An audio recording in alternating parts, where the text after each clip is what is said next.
Bonjour, je m'appelle Anita Rubini et je suis infirmière spécialisée en santé au travail et en méthode Feldenkrais, qui est une méthode d'éducation somatique. Et j'avais envie aujourd'hui de vous donner quelques pistes et astuces pour soulager vos yeux et en prendre soin.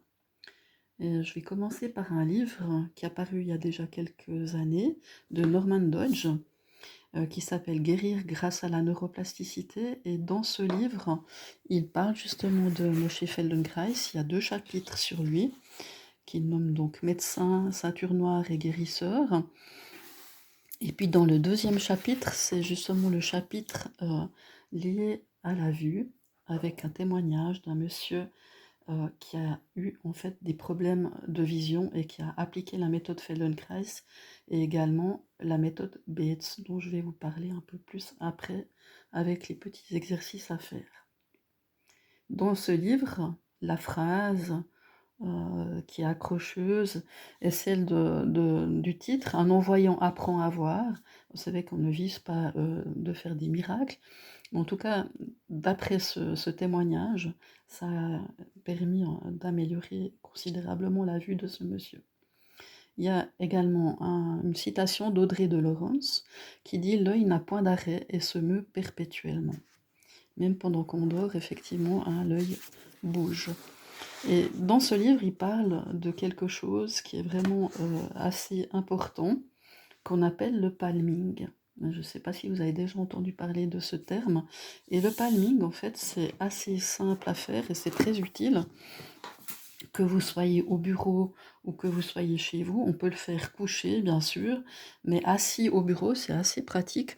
On forme 2 petites coques avec ses mains et on pose sa tête par-dessus, en y mettant donc nos yeux, un œil dans chaque paume de main. On essaye de ne pas presser au niveau des yeux. Et avec ces petites coques comme ça, ce petit palming, on va créer ce qu'on appelle en fait une zone vraiment d'ombre. Et on va essayer d'amener de plus en plus de noirceur, d'assombrir pour que l'œil puisse se reposer. Et on conseille de faire, en tout cas plusieurs minutes, jusqu'à que l'œil puisse tout à fait se reposer. Mais si vous commencez déjà par 1 minute, ou voire 2 minutes, quelques fois par jour, vous verrez tout de suite quand même des résultats pour le soulagement de vos yeux. Donc ça, c'est la première chose à faire, le palming, de mettre vos 2 mains et de mettre votre tête par-dessus. Un deuxième outil intéressant, c'est d'utiliser en fait une cuillère. Alors vous pouvez prendre plusieurs grandeurs, ça c'est une cuillère à soupe, ou bien prendre une cuillère à café et encore plus petite, une cuillère à expresso. Et avec ce genre de cuillère, ce qui est amusant également, on dit toujours aussi nous on fait Feldenkrais qu'on apprend en s'amusant, et bien là vous me voyez, vous voyez le point rouge de la caméra, et ce que vous pouvez remarquer c'est que je suis effectivement à l'envers dans votre image. Et de se regarder à travers la cuillère et d'avoir quand même la notion aussi de ce qui se passe autour, permet d'élargir son champ de vision et de passer de l'attention portée donc à l'objet à tout ce qui est aussi également autour. Donc l'idée c'est déjà de faire ça, de faire un peu ces mouvements d'aller-retour entre ce que je vois dans la cuillère et de focaliser aussi à l'extérieur. Et puis peut-être que vous avez remarqué que ma tête se situe dans le bas de la cuillère, ce qui étonne souvent les gens, c'est quand on tourne la cuillère dans ce sens-là, on se voit à l'envers. Donc marcher avec cette cuillère comme ça nous fait nous voir à l'envers et voir le reste à l'endroit. Donc c'est un exercice assez intéressant et rigolo à faire aussi à plusieurs, que vous pouvez faire aussi pendant une séance d'équipe, par exemple, pour soulager vos yeux. Si vous utilisez une plus petite cuillère, vous verrez également dedans, mais bien sûr en plus petit, et ça va focaliser un peu plus précisément.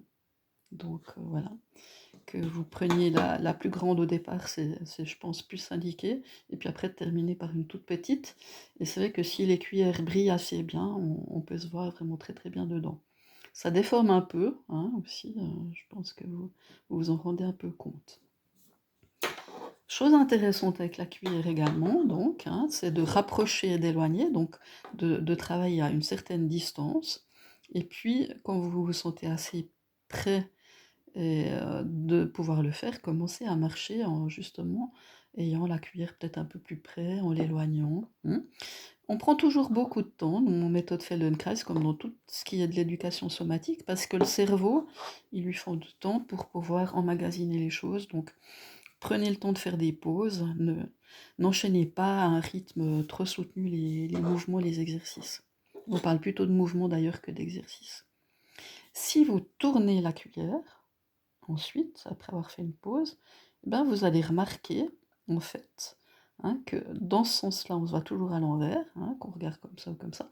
Par contre, si on la tourne comme ceci, et ben là, on va se voir à l'endroit. Hein, chose assez rigolote, c'est que dans cette position-là, eh ben, on est à l'endroit. Vous verrez peut-être mieux avec cette cuillère, qui est un peu plus petite par rapport à la caméra. Donc, une fois que vous avez commencé à l'envers, ou si vous préférez commencer d'abord à l'endroit parce que votre cerveau a peut-être besoin de temps pour pouvoir switcher entre l'endroit et l'envers, eh ben, essayez de nouveau d'approcher, d'éloigner, hein, de faire quelques pas en regardant dans la cuillère, en regardant autour, en ayant après cette vision cuillère et environnement.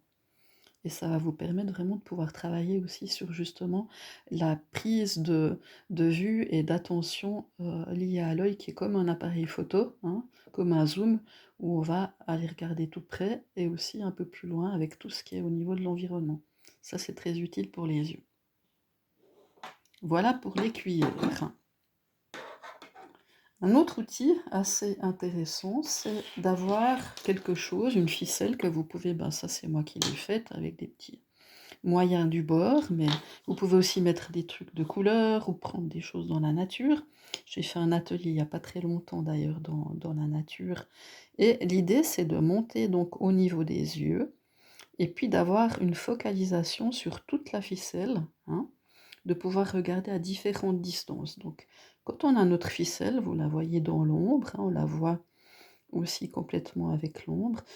Ben, quand on regarde tout près, souvent on doit justement focaliser plus près, avoir cette netteté tout près, et puis de déplacer, hein, d'aller un peu plus loin sans bouger la ficelle, mais de déplacer nos yeux, nous permet déjà de converger les deux yeux vers un même point. Et cet outil-là, hein, permet aussi de déplacer certaines parties, donc vous pouvez aussi rapprocher un peu plus certaines parties dans votre ficelle, d'éloigner de nouveau si ça glisse un peu, vous pouvez le faire aussi en les bougeant, et de mettre vraiment ça entre vos deux yeux, donc au niveau de votre bout du nez. Voilà. Ça, c'est un outil qui est aussi vraiment très pratique parce que c'est tout petit, ça prend pas de poids, ça peut se mettre dans un petit sac. Voilà, on peut le fabriquer dans la nature avec des feuilles, par exemple, avec une petite pile, enfin, différentes choses que vous pouvez trouver. Mais à la maison, hein, essayez de trouver vos petits objets à vous. Donc, pour résumer, voilà, cuillère, et puis déjà un petit moyen ludique avec des petits objets avec une ficelle. Un troisième objet, c'est celui en fait du carton ou d'une affiche que vous roulez ou d'un papier, hein, c'est égal. On peut avoir différentes longueurs de carton.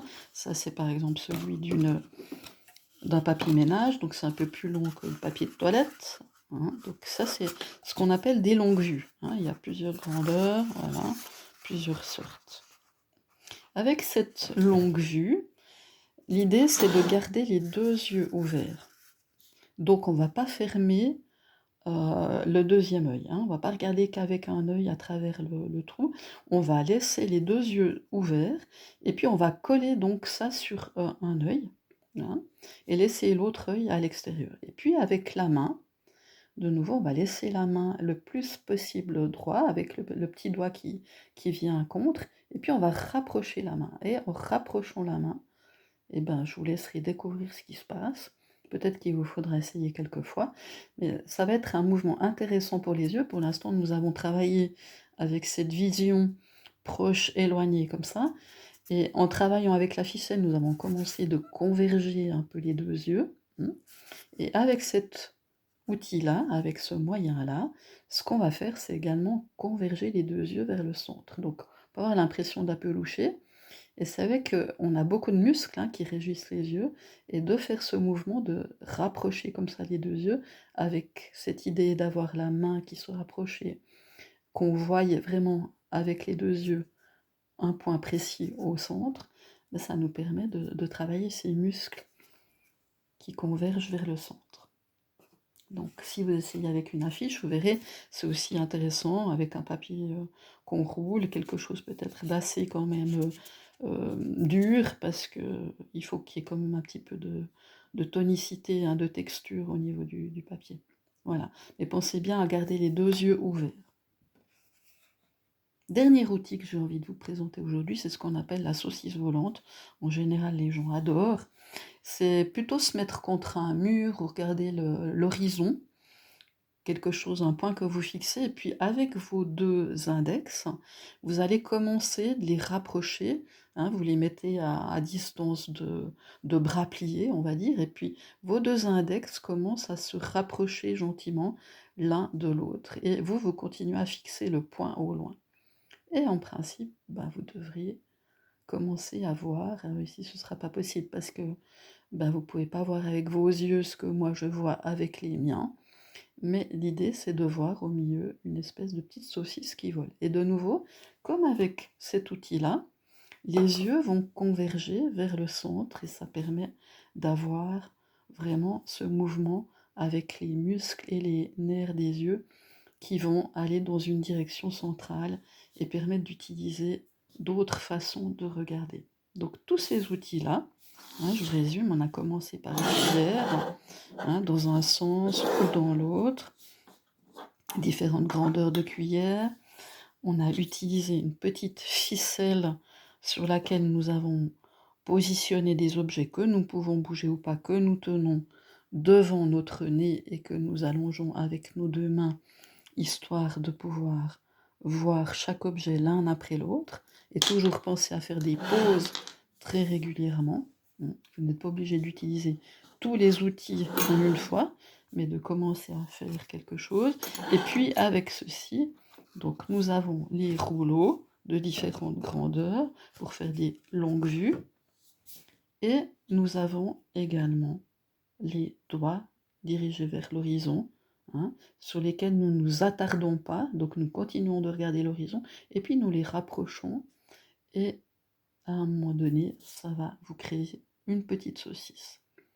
Donc voilà, j'espère que tous ces outils-là, plus ce livre que je vous conseille, mais franchement, sincèrement, hein, Guérir grâce à la neuroplasticité de Norman Dodge, eh ben, c'est un livre qui est assez conséquent, mais où il y a plein d'outils aussi par rapport à la capacité de notre cerveau à se régénérer.